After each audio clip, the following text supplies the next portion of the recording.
여러분 안녕하십니까? 다시 찾아주셔서 감사합니다. 탈북민 3만 명 시대를 맞아 한국에도 탈북자들이 차린 음식점들이 참 많습니다. 오늘은 탈북민들이 차린 식당들에 대한 이야기 한번 해볼까 합니다. 주성아TV는 구독, 좋아요도 좋지만 끝까지 들어주시면 더욱 힘이 납니다. 제가 서울에 와서 놀란 것 중에 하나가 북한 이름을 내건 음식들이었습니다. 가령 신의주 찹쌀순대, 이런 식당들 많죠. 그런데 저는 북에서 살아도 신의주가 찹쌀순대 유명하다는 소리는 처음 들었습니다. 가서 먹어도 맛이 없다기보단 북엔 진짜 돼지 창자로 순대를 만드는데 여기서처럼 인조 껍데기를 쓰는 순대는 아예 없으니 이건 북한식은 아닙니다. 게다가 북한에는 당면이 매우 귀해서 순대에 넣는 지방이 없으니 한국 순대와 북한 순대는 이걸 똑같이 순대라고 해야 하나 싶을 정도로 차이가 납니다. 순대 이야기는 나중에 따로 하겠습니다. 북한 맛을 찾아 헤매다가 제가 정착한 순대가 있습니다. 속초에 가니 함경도 특산이라고 아바이 순대와 가자미 식혜를 많이 팔더군요. 함경도가 아바이 순대와 가자미 식혜가 유명하다는 소리도 여기 와서 처음 들었습니다. 평안도 특산 음식이 노치란 말을 들었는데 평양에서 노치 먹어본 적도 없습니다.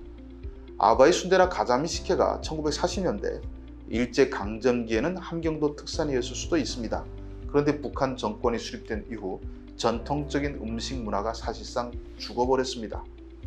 배급 제도 실시하면서 집에서 먹게 됐고 멀리 통근하는 사람들도 도시락 싸고 다니다 보니 식당은 출장자들이나 가는 곳처럼 됐습니다. 평양 같은 수도에도 식당들이 인구에 비해 너무 적었고 일반 군의 읍 정도 가면 식당이 두세 개 있어도 많았습니다. 사회주의 체제 하에선 식당에 가면 돈만 내면 먹는 것이 아니라 양표라는 것을 내야 했는데 이거 신청하기도 번거롭고 잘 주지도 않습니다. 그리고 200g짜리 양표를 받고 식당 가봐야 150g어치도 안 되는 양이 나와 손해였죠. 그런데 평양에서 1990년대 그나마 많았던 식당이 냉면집이었습니다. 냉면 이야기도 할 말이 태산이고 제가 한국 평양 냉면집 거의 다 다녀서 할 말도 많은데 이것도 나중에 냉면 시즌에 해야 되겠네요. 아무튼 결론은 김씨 일가가 70년 지배하면서 북한에는 다양한 음식 문화가 거의 말살됐습니다. 어쩌면 그럴 수밖에 없는 것이 하루 먹고 살기도 힘든 세상에 무슨 맛을 따질 것이며 교통도 발달되지 않았는데 어디 찾아가서 먹을 것이며 식당 잘 돼봐야 내 돈도 아닌데 누가 맛있게 만들려고 노력하겠습니까? 여러모로 요식업이 발달할 수가 없는 구조입니다. 그런데 한국에 와서 보니 탈북민들이 북한 음식이라며 식당들을 많이 차렸습니다. 솔직히 저는 북한이 무슨 한국에 와서 경쟁할 만한 음식이 있냐 되겠냐는 회의적 시각을 가졌습니다. 그런데 살아남은 식당들이 꽤 있고 실제 맛도 괜찮습니다. 얼마 전에도 서울 강서 마곡에 안영자 면옥이라는 곳에 갔는데 거기 냉면이 옥류관 냉면과 정말 흡사하더군요. 잘 될 것 같았는데 코로나 때문인지 손님은 많지 않았는데 근처에 있으면 계속 가고 싶었습니다. 안영자 면옥도 그렇고 서초의 설륜 면옥도 다 제겐 아주 맛있는 식당입니다. 그렇지만 성공한 탈북민 식당보다 사라진 식당이 훨씬 많은 것도 사실입니다. 솔직히 한국에 온 탈북민이라면 북한 음식점이나 한번 해볼까 라는 생각을 안 해볼 수가 없습니다. 저도 그런 생각을 했습니다. 특히 대학부터 새로 시작할 젊은 나이가 아니라면 이런 유혹이 더 큽니다. 나이 많아 회사들에서 받아주진 않지. 힘들게 얻은 직업도 몸은 엄청 고달픈데 월급은 쥐꼬리가 아닙니까? 그러니 돈만 좀 있으면 내가 북에서는 음식 솜씨 좀 있던 사람이었어 라는 자신감으로 음식점 창업에 당장 뛰어들려는 사람이 많습니다. 그런데 한국 사람들도 그런 심정으로 식당을 엽니다. 회사에서 퇴직하면 퇴직금으로 가장 쉽게 차릴 수 있는 것이 식당인지라 인구 80명당 식당이 1개나 된답니다. 하지만 한국에서 식당만큼 경쟁이 치열하고 빨리 망하는 업종도 드물죠.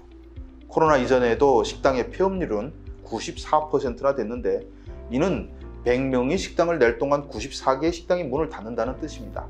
10명이 식당을 내면 4명만 3년을 버티고 10년 버티는 식당은 4 중 1곳도 안 된다고 합니다. 지금은 코로나 때문에 안타깝지만 폐업률은 더욱 올라갔겠네요. 평생 여기서 살았고 매일 식당을 찾던 사람들도 직접 음식점을 내 성공하기 너무 어렵다는 말입니다. 더구나 고령화로 집에서 먹는 노인들이 늘고 코로나가 식당 문화도 바꾸어서 요식업의 미래도 밝지 않습니다. 그건 여기 사람들의 이야기고 북한 음식으로 특화시키면 승산이 있다고 생각하는 탈북민도 있을 겁니다.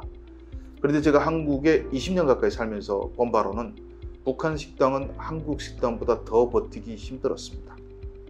탈북민이 새로 식당을 냈다고 하면 신분을 밝히지 않고 몰래 가서 먹은 적이 많은데 나중에 다시 가면 없어진 경우가 많았죠. 용케 버티는 것도 대박과는 거리가 멀었습니다. 왜 그럴까요? 오랜 관찰 끝에 제 나름대로 분석한 원인은 크게 세 가지였습니다. 첫째, 또 오고 싶게 만드는데 실패했습니다. 처음에 한국인들이 북한 음식이 궁금해서 찾습니다.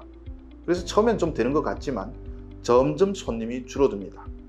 또 찾아가지 않기 때문인데 이는 북한 음식이 궁금하긴 하지만 내 돈 내고 다시 찾아가 먹고 싶지 않다는 뜻입니다.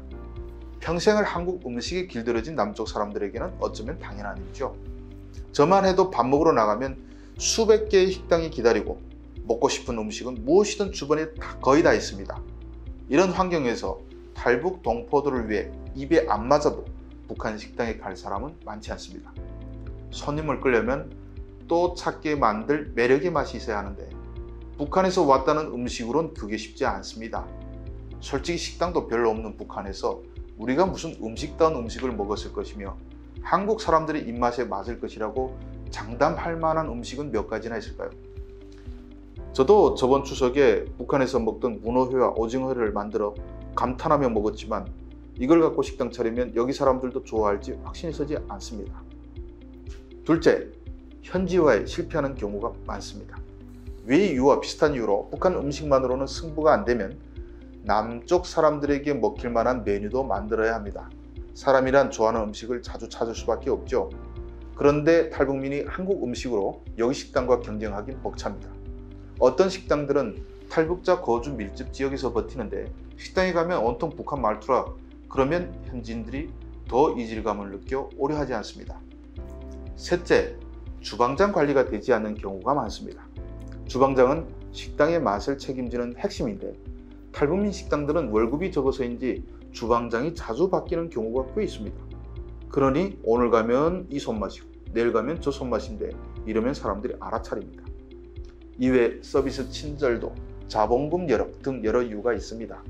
아무리 서비스를 잘하려고 해도 북한 말투를 쓰면 많은 여기 사람들에게는 이질적으로 들리고 식당을 운영하려면 적자를 내면서도 1년을 버틸 여력이 있어야 합니다. 그럼에도 나는 성공할 만한 비책도 있고 북한 음식을 한국에 알릴 사명감이 충만되어 있다는 탈북민이 있다면 저는 충분한 여력과 자신감이 있으면 시작하라고 권하고 싶습니다. 제 말은 탈북민이 식당을 차리지 말란 것이 아닙니다. 열에 한둘은 성공할 수 있습니다. 진짜 실력을 보유한 사람이거나 유명세를 가진 사람이나 또는 다른 비책이 있을 수는 있습니다. 그러나 무턱대고 차리면 실패 확률이 훨씬 더 크다는 것은 당연한 말이고 특히 탈북민에게는 한 푼이 정말 중요하지 않겠습니까? 그래서 정식당을 하고 싶으면 한국 음식부터 착실히 배워 시작해보라 말하고 싶습니다. 전략을 바꾸어 한국 음식으로 성공한 뒤 북한 음식을 추가로 서비스하면 성공 확률이 더 높을 수도 있지 않을까요? 한국 음식으로 성공할 자신이 없다면 북한 식당도 성공할 확률이 낮다고 봅니다. 저는 식당을 해봤던 경험은 비록 없지만 실패의 아픔에 오는 탈북민이 적기를 바라며 제 개인적인 의견을 유튜브로 전해봅니다. 시청해 주셔서 감사합니다.